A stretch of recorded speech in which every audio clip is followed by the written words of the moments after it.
Tere taas, et täna on meil siis külas Grete Valgi, kes on siis Vastselinas õppinud ja ta on mingi hetk töötas ta Postimehes ja nüüd ta töötab siis Delfis ajakirjanikuna.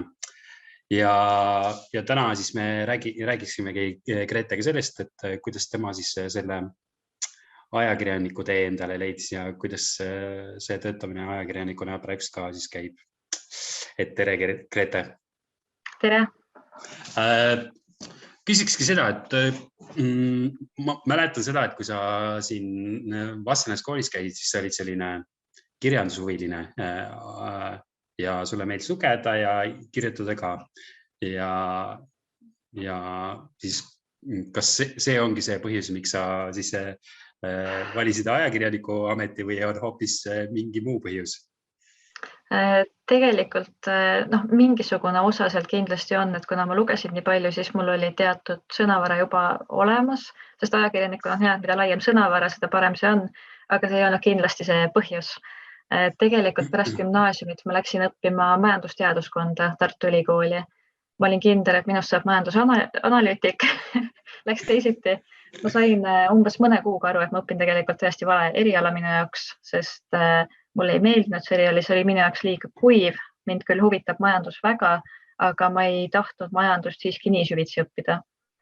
Ja siis novembriks ma olin hästi õnnetu, et mis ma nüüd edasi teen enda eluga. Ja siis ma olin kindel, et ma lähen juurasse, hakkan juurat õppima.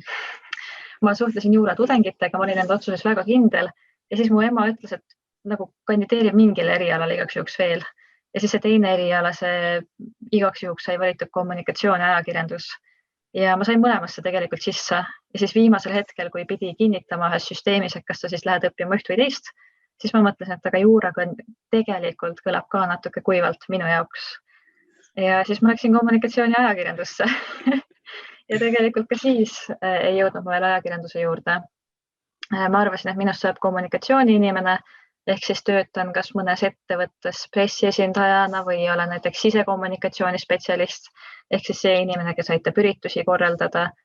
Ja siis ma läksin katse-eksitusmeetodil üheks suveks Viljandi maakonnalehte Sakalasse tööle ja ma täiesti armusin erialasse. Et see on selline eriala, mida sa pead proovima, et aru saada, kas see sulle meeldib, sest see, kui teised räägivad ajakirjandusest, on üks asi, aga teine asi on, kui sa oled ise seal kõrini meedias sees ja siis sa saad aru, kui põnev see on. Ehk siis selline praktiline kogemus andiski sulle selle arusaama, et sinust on nüüd ajakirjanik saanud või see amet sulle sobib? Just, et siis ma sain aru, et kui ma mingisugust ametit nii väga armastan, siis ju see on see õige asi.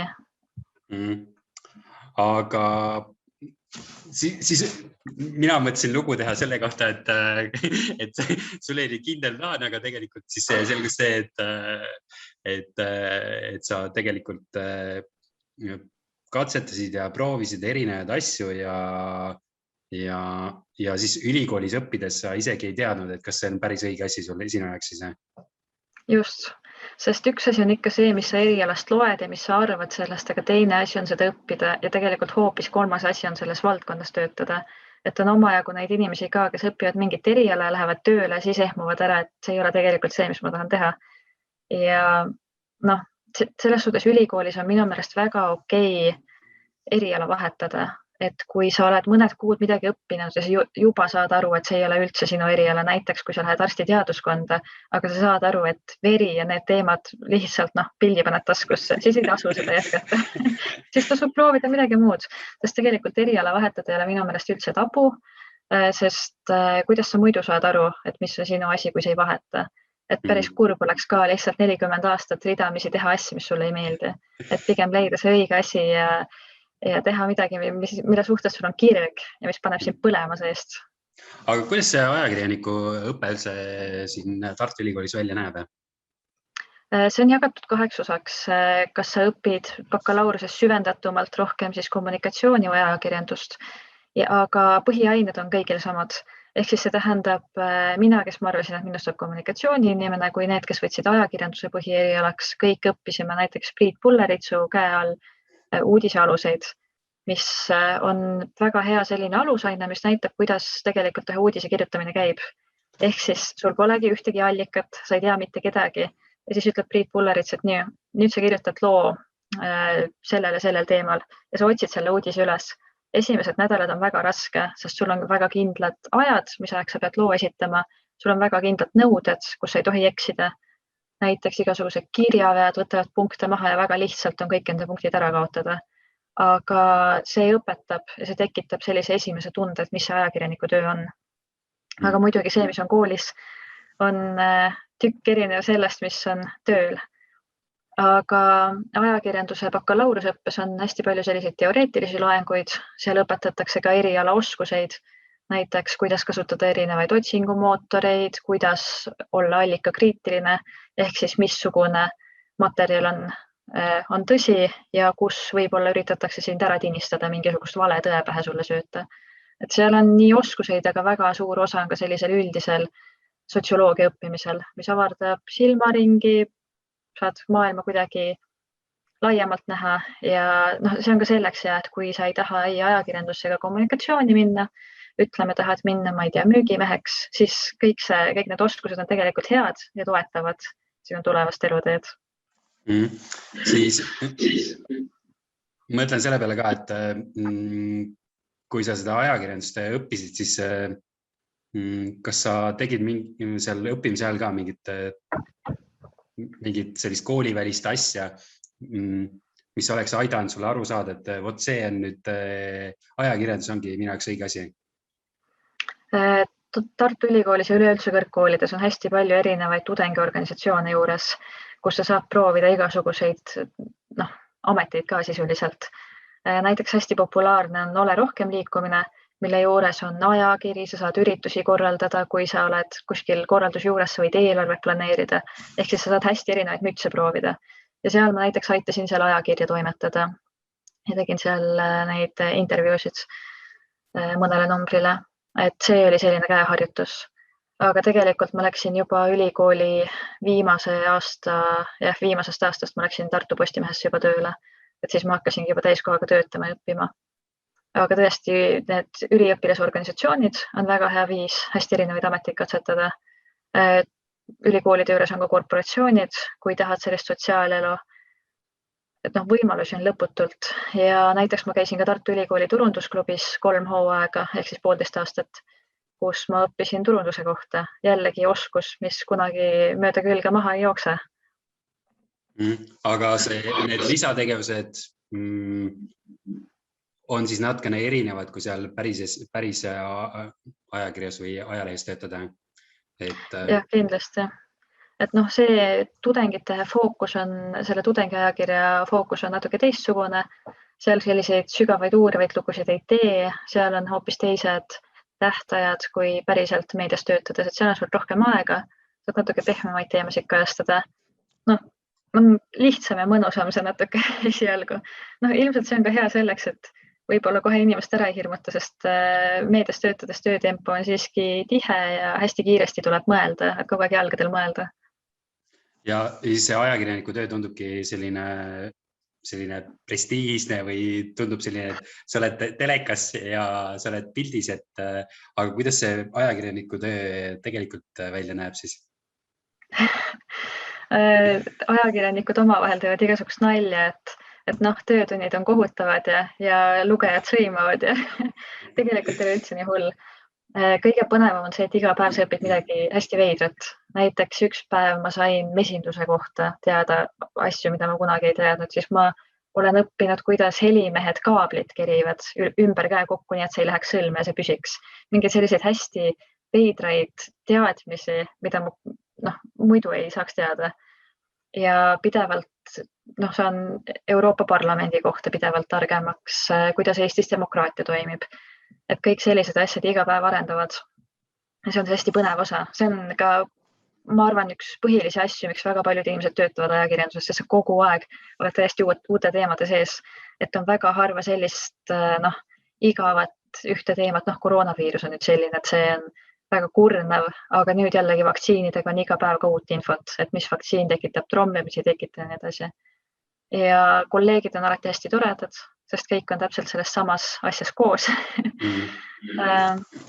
ja see, et sa saad ikka üks päev vestelda peaministriga, teine päev näiteks professor Irja Lutsariga, kolmas päev mingisuguse kultuuritegelasega, see on tegelikult väga huvitav, et sa saad nende kõikide põnevate inimestega vestelda ja küsida nende käest tõesti siiraid küsimusi, mis sind endast ka huvitab. Et sellist võimalust väga paljudes ametites ei ole, nii paljude erinevate inimestega tutvuda, kohtuda, vestelda. Et tegelikult see, et see töö on kuidagi kas väga prestiižne või väga hirmus, et need on selle ühe ameti kaks otsa, aga tegelikult see ongi kuskil vahepeal, et selles mõttes on prestiižne, et sul on ligipääs teatud inimestele, mida võib-olla teistel ei ole nii lihtsalt, aga samas sinna tuleb ka suur osa sellist igavat tööd, ehk siis näiteks koroonaviiruse ajal, näiteks kas või koroonaviiruse numbrite postitamine iga päev. Et see on selline juba hästi kulunud liigutus.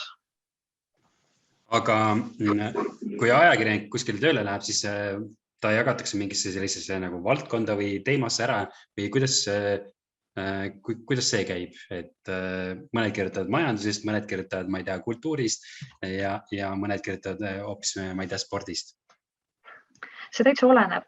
On inimesed, kes on hästi pikalt juba lapsest saadik olnud kindlad, et minust saab spordireporter ja nemad üldiselt siis seda ka teevad, kui nad on väga asjaarmastajad, et nad on tõelised spordihinged.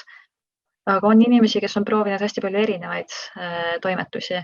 Meie enda toimetuseski on inimesi, kes on töötanud Eesti uudistes, kes on näiteks ajakirjade juures tegutsenud, ehk siis selliseid pikemaid lugusid kirjutanud, näiteks intervjuud inimestega või sellised siirad lood näiteks perekondadest. Ja siis need samad inimesed on näiteks kroonikasse läinud edasi, et kirjutada sellist mahlakat glamuuri, kõmu kuulsustest, et mõni inimene proovib kõik toimetused ära, sest kui ühes toimetuses mingi hetk hakkab igav, aga sulle meeldib meedia, siis on väga hea viis enda ellu jälle põnevust tuua.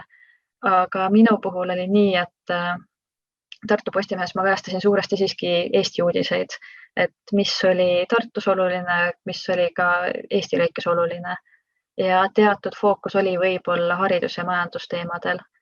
Ja kui mind kutsuti Delfi Eesti uudistesse, siis see oli minu jaoks hästi nagu normaalne edasiliikumine, et ma sain veel rohkem keskenduda üle-eestilistele teemadele, sest mulle meeldib see, et Eesti uudistes ma saan kirjutada majandusest, ma saan kirjutada haridusmuredest, ma saan kirjutada poliitikast, isegi välispoliitikat satub Eesti uudistesse, et see valdkond on hästi lai, aga Eesti uudistes on näiteks ka inimesi, kes on väga selge huviga. Näiteks, keda huvitab rohkem välispoliitika, kes hea meelega just tahab terviseteemasid kajastada, et siis nad ise otsivad rohkem neid teemasid, mis neid huvitavad. Ja kui see on põnev teema, siis mitte keegi ei pane kätt ette, et ei, kuule, sa kirjutad kogu aeg terviseteemadel, vastupidi, siis ta ongi nagu sel alal rohkem kodus oma teemadega ja siis ongi väga hea, et on mingisuguses nagu teemas justkui meie toimetuse ekspert, kes jagab seda. Aga missugune on siis hea ajakirjanik? Hästi keeruline küsimus. Ma arvan, et hea ajakirjanik on selline inimene, kes kuulab alati kõik pooled ära, mis pooled sellel lool on. Ta on objektiivne enda töös, aga hea ajakirjanik peab paratamatult olema ka hea suhtleja. Inimestega peab saama sideme, peab oskama neid, et peab tekkima selle lühikese ajaga, kui see inimesega suhtleb, peab usaldus tekkima, teatud usaldus, et inimene julgeb rääkida, mida ta nägi, mis ta asjast arvab ja nii edasi. Näiteks, kui on mingisugune traagiline õnnetus juhtunud, siis on üsna tavaline, et ajakirjanikud räägivad naabritega.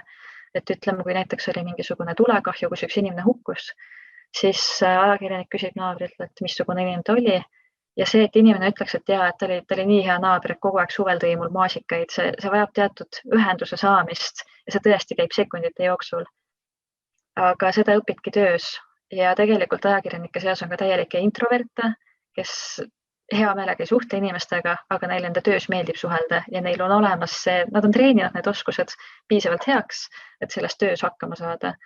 Aga jah, suhtlemisoskusega see tuleb kas tööga või siis juba natuke iseloomuga kaasa, aga sa arendad seda töö käigus. Et jah. Aga mõtlen siis selle peale ka, et kas on, kui sa vaatad mõne inimesele otsa või mõnele noorele otsa ja mõni noor tahab võib-olla ise küsida ka seda, et ei tea, kas minust võiks ajakirjanik saada, siis kas on mingid eeldused olemas või või kas saab millegi põhjal öelda, et vot sinust saab hea ajakirjanik? Oleneb, kui vana see noor on. Kui ta on 10-aastane, siis kindlasti mitte. siis ei saa öelda mitte ühegi asja puhul, et jah, sinust saab või sinust mitte. Kui inimene on juba selline 18-20, siis küll. Et üks eeldus on siiski, et õige kirjaoskus kuigi palju. Et noh, kindlasti me kirjutame vahepeal sõnu valesti, vahepeal mõned kummad lähevad valesti, et eks internetimeedias on ka kiirus oluline ja siis on vead lihtsalt tekkima. Aga kui enam-vähem on õige kiri olemas, siis on juba nagu hästi, et seda kõike saab edasi arendada töö käigus. Aga jah, peaksid oskama kuigi palju kirjutada. Aga kui on selline kõhklus või kahtlus, siis tasub lihtsalt minna, pakkuda ennast suveks praktikale kuhugi. Ja noh, kui inimesel on huvi olemas, siis tasub lugeda hästi palju uudiseid. Võib-olla sa leiad endale lemmikajakirjaniku, kelle stiil sulle väga meeldib, siis väga hea. Loegi selle ajakirjaniku lugusid, vaata, et mis sulle meeldib ta stiili puhul, mis sulle võib-olla ei meeldi ja nii saab ka enda kirjutamisstiili välja kujundada. Üldse pole paha niisama sahtlisse kirjutada. Kirjutad kas või enda päevast, kirjutad, mida sa koolis tegid, kirjutad selle teksti valmis ja siis sa loed üle, et näiteks kui palju on seal sõnakorduseid, kui tihti sa ütlesid ma või läksin ja hakkad selliseid mitte vigu, aga selliseid nõrgemaid külgi otsima, mida sa saad lihvida paremaks. Ja hästi kasulik asi siis, kui kellelgi on ajakirjandushuvi, on eesti keele igasugused õige sõnaraamatud. Et alati neid tasub kasutada kirjutamisel. Meie samamoodi kogu aeg on EKI või ESS on lahti. Kui on mingisugune sõna, mille puhul sa oled 99% kindel, sa ikka kontrollid üle, sest inimene ei pea olema sõnaraamat peab aitama. Siis ajakirjanikele antakse vahepeal mingit auhindu ka, et lugude eest, et mis on selline hea lugu siis, mille eest auhinda saada? Lood, mis pälvivad auhindu, on tihtipeale uurivad lood, ehk siis lood, kuhu ajakirjanikud on saanud nädalaid, võib-olla isegi kuid sisse minna ja paljastada mingisuguse kas näiteks korruptsiooni või mingisuguse ebaõigluse, mis on seni kestnud või mingisuguse vale. Ja kui sina selle paljastad, siis see on väga hea, siis on väga hea uuriv lugu sündinud. Näiteks mõtlen, mis viimane oli, näiteks see Õhtulehe Mailis Repsi lugu, et kasutati tegelikult meie kõigi ehk siis maksumaksjate raha seda enda huvides ära, mis on tegelikult päris ebaaus, sellepärast teised inimesed ei saa võtta maksumaksja raha ja kasutada seda nii, kuidas nad ise heaks arvavad. Et see oli selline ebaõiglus, millele siis viidati ja mis pälvis ka auhinna. Et sellised lood on alati need kõige kõvemad. Aga muidugi teised lood, mis hästi mõjuvad inimestele, on just need hästi siirad, südamlikud ühe inimese või ühe pere lood. Et kus sa saadki mingisugust ühe inimese murest täiesti juurteni aru, mis seal toimus ja mis jõuavad sulle kuidagi südameni, nii et tõmbab vahepeal silma isegi märjaks. Aga mis mingi sinu lugu on, mille üle sa ütled, et see oli hea lugu? Ma olen nüüd ajakirjanduses umbes 4 aastat töötanud, kui võtta 2 suve Sakalas, siis oli pea 2 aastat Tartu Postimehes ja nüüd siis Delfis sai ka või saab kohe 2 aastat täis. Et väga palju on olnud selliseid lugusid, aga viimastest lugudest see Ihaste ehk siis Tartumaal oli üks ratsakool, kus ratsaõpetaja ahistas õpilasi, seksuaalselt väärkohtles. Kui ma selle ära kirjutasin, siis inimesed väga ärritusid selle loo peale just sellepärast, et kuidas nii saab, kuidas nii on okei.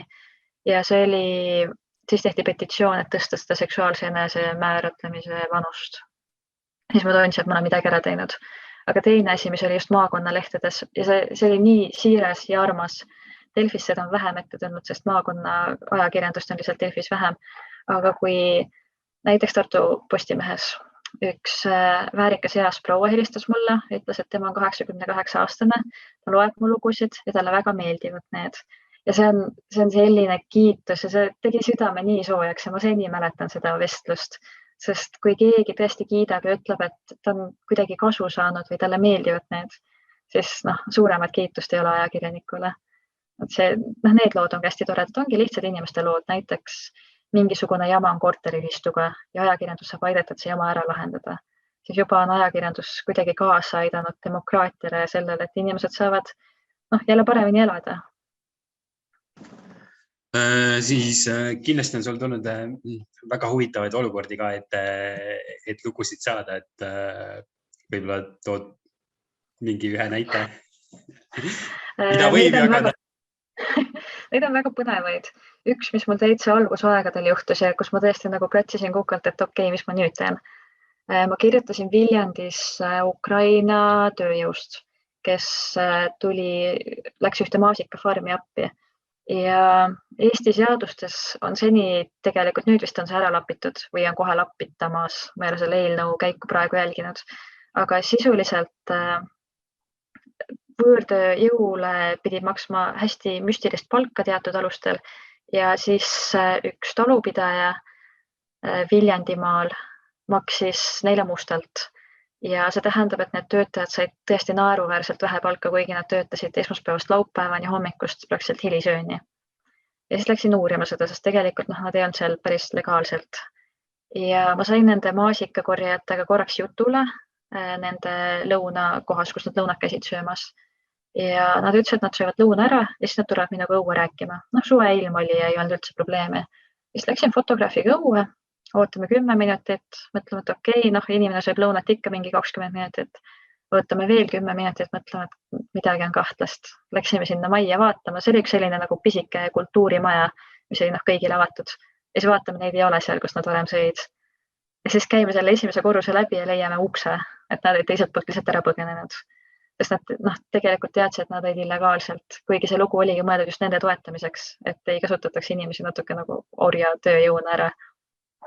Ja olidki jooksnud. Ja siis olimegi nagu allikatest ilma, sest ma ei tea, kuhu plehku pannud. Ja hiljem, et me saaks tõendi, et nad päriselt töötavad seal talus, siis fotograaf pidi läbi hästi sügava kraavi, kus oli mingi siuke savine muld, mis hullult hakkas kummikute külge, mingi võpsik ja nii edasi. Ta pidi sealt igalt poolt läbi marssima ja jäi kuhugi põõsastesse, et need pildid kätte saada. Mind ta väga hea inimesena ei kutsunud, sest ma olin tol päeval pannud ühed kingad jalga ja ta ei tahtnud, et ma need ära rikkuksin seal mulla sees. Aga see oli tõesti selline nagu põnevusfilm algusest lõpuni. Aga ma mõtlengi, et ajakirjanik ja fotograaf, nad käivadki siis käsikäes ja Väga tihti küll, jah. Et kui sa lähed ikka kuhugi allikatega vestlema, siis sa võtad ka fotograafi juba kaasa. Ja see on tegelikult hea, et sul on nagu teatud mõttes selline vaimne tugi. Et kui asjad peaksid mingi põhjusel halvasti minema, siis sul on keegi, kellele hiljem näiteks autosõidul toetuda, et rääkida, et oi, mis nüüd juhtus. Aga kuidas need lood sinuni jõuavad ja kust sina saad üldse selliste infot või selliste ajakohast ja olulist infot iseenda jaoks? Kui ma ajakirjanikuna alustasin, siis oli hästi keeruline leida lugude jaoks teemasid, mis oleks päriselt põnevad teemad, mis ei oleks näiteks, et uut lasteaeda hakatakse ehitama, sest kes hakkab lugu lugema, et uut lasteaeda hakatakse ehitama, kui selle tema kodukandis, see huvitab ainult väga väikest osa inimestest. Ja siis ma pidin väga kõvasti tõesti vaeva nägema, rääkisin tuttavatega, et ega te ei ole midagi kuulnud, alustad ikka sellest mugavusvalimist. Aga sõbrad ei tohi olla allikad. Nii et kui keegi rääkis midagi, siis sa pidid leidma teise allika, kes kinnitaks seda juttu. Ja esialgu see oli nii raske, sest ma ei ole Viljandis näiteks elanud enne seda, kui ma läksin sinna Sakalasse suvereporteriks. Ja Viljandi on ka pigem väike koht, kus ei juhtu nii palju asju kogu aeg, et iga päev ei käi mingid pommuudised. Aga vaikselt, mida rohkem sa töötad, seda rohkem hakkavad ka inimesed ise pakkuma. Et kui su nimi on ikkagi läbi käinud, siis hakkavad mingid inimesed kirjutama, et kuule, ma nägin, et sa oled sellest kirjutanud, äkki sa tahad ka sellest kirjutada. Näiteks Tartu ajal mul tekkiski lõpuks, et kui ma olin siis juba 2 aastat olin ajakirjanik olnud, siis hakati mulle juba ise pakkuma. Aga esialgus oli väga raske. Õnneks on ka vihjemeilid väljaannetel, kuhu head inimesed ikka saadavad vahepeal mingisuguseid ägedaid tähelepanekuid. Delfis saadetakse isegi nii palju, et kui ma kunagi helistasin ühe Keskkonnaameti töötajale, et saada kinnitust ühele asjale, sest nende autot nähti korterite lähedal koos Päästeameti autoga ja siis see tihtipeale viitab, et on mingisugune gaasileke. Siis see ametnik küsis, et kuulge, kas Delfil on mingisugused satelliidid, et te nägite, et meie auto just jõudis sinna. Aga lihtsalt meil on nii head lugejad, kes kogu aeg annavad märku, kui midagi toimub. Ja siis ma sain öelda, et ei, lihtsalt head lugejad, et sealt tuleb ka ports vihjeid lihtsalt inimestelt, kes tunnevad, et kas midagi on valesti, mingi ülekohus või nad on uudishimulikud. Miski toimub, uurige välja, mis seal toimub. Siis või selline naljaküsimus on see, et kas sul on kõik sellised sotsiaalmeedia rakendused telefonis olemas ja kas nendest üldse kasu on ja kui palju sa nende puhul neid üldse kasutad lugude leidmisel? Ja ma kasutan Facebooki ja vahepeal Twitterit või ma olen sealt saanud vahepeal lugusid. Et Facebook on selle jaoks tegelikult hea, et näha, mis elugruppides eratakse. Ma olen igasugustes rahvatarkade gruppides, homoöpaatide gruppides, igasugustel kristallidega ravitsejate gruppides. Ma olen üritanud ennast erinevate erakondade gruppidesse sisse saada, sest hea on näha, millest inimesed räägivad, kes suhtlevad võib-olla natuke teistsuguste inimestega. Sest sealt tuleb ka vahepeal väga häid teemavihjeid. Aga Facebook on suuresti siiski selle jaoks, et jälgida, mida prominendid ütlevad ja kas see on kuidagipidi oluline või päevakajaline. Näiteks Kaja Kallas, Jüri Ratas, nii edasi. Poliitikud tihti peale. Aga jah, need grupid on ka väga huvitavad ja põnevad. Et selles suhtes, kui sa tahad natukene näha, kui erinevad inimesed tõesti kas või Eestis on, siis tasub liituda selliste gruppidega ja olla justkui nagu jälgija, kõrvalseisja, lugeda, huvituda, aga mitte kuidagi seda maha teha või minna sinna sõjakirjaga, et ei, ole seal nagu kõrvalseisja ja tunne huvi. Aga Instagramist ma ei ole saanud, ma ei ole ka väga tihe Instagrami kasutaja ja Twitterist väga harva on mingisugused looteemad tulnud, sest ka ma ei ole väga aktiivne. Ma ei kuule sind praegu. Vaevalt TikTokist midagi saab. Ilmselt mitte. Aga mis on ajakirjaniku põhitööristad või töövahendid üldse?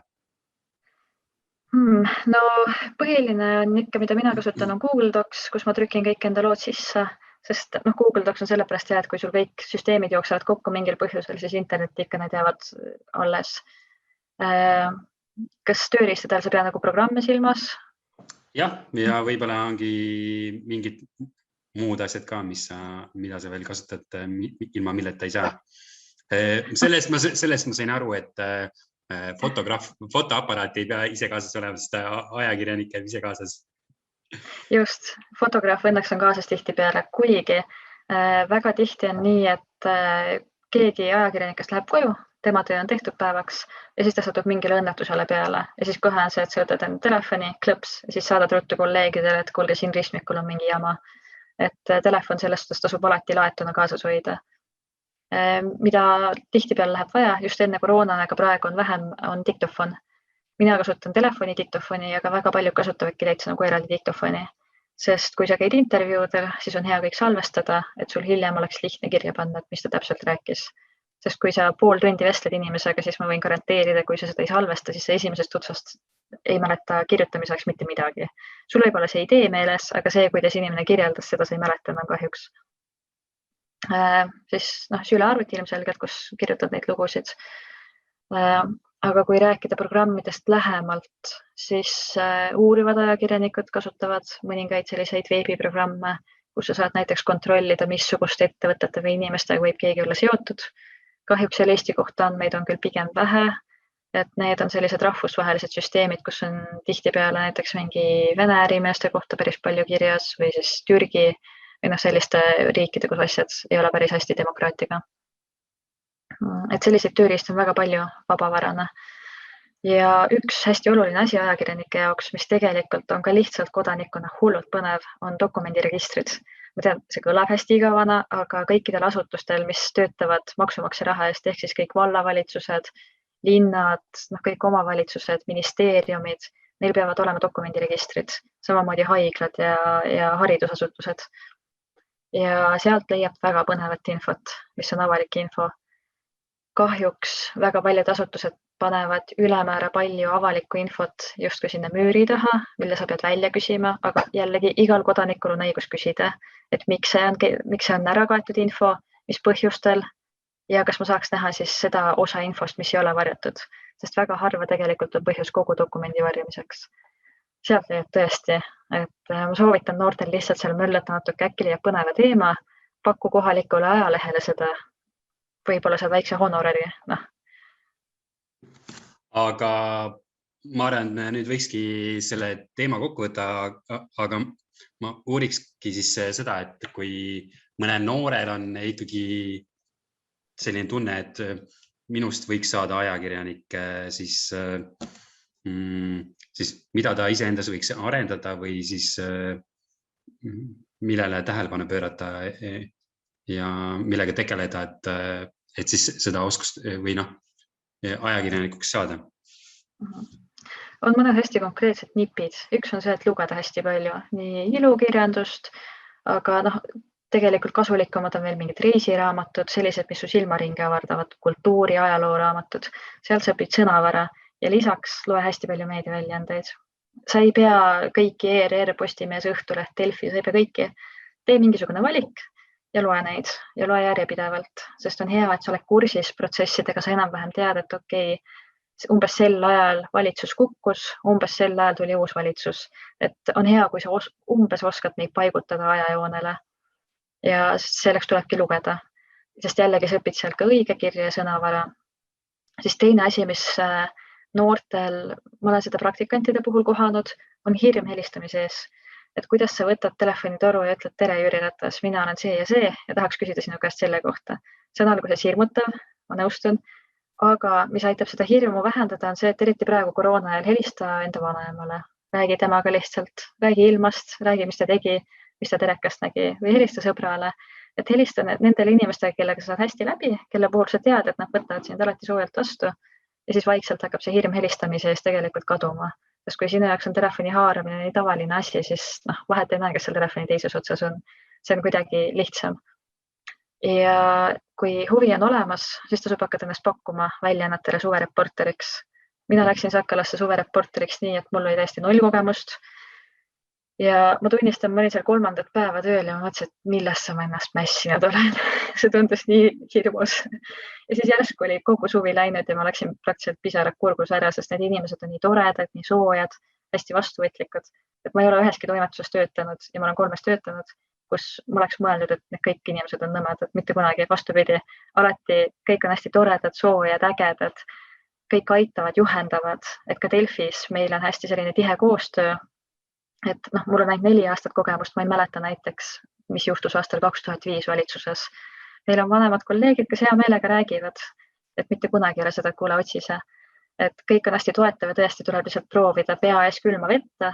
Kui ei sobi, siis ei sobi, aga sa kuuled väga palju huvitavat juttu, väga palju kõmu. Kui sa oled uudishimulik, siis sa saad kõik esimesena teada, mis on väga suur boonus. Ja kui sulle meeldib, no siis ju sinust saab ajakirjanik varsti. Et tuleb küll vaeva näha ja alati ei ole lihtne, aga see on nii tore ja nii põnev. Just see põnevus on hästi-hästi lahe. Ehk siis tuleb proovida, katsetada ja siis, kui see sobib sinu ajaks, siis ongi õige asi, et just. Mingid muud varianti ei olegi. Aga Grete, aitäh sulle oma lugu jagamast ja ma loodan, et ja ma arvan, et sellest sinu rääkimisest kindlasti keegi saab inspiratsiooni ja saab edasi mõelda, et kas see on mingi valdkond, mis on tema jaoks või mitte. Et aitäh sulle. Aitäh kutsumast.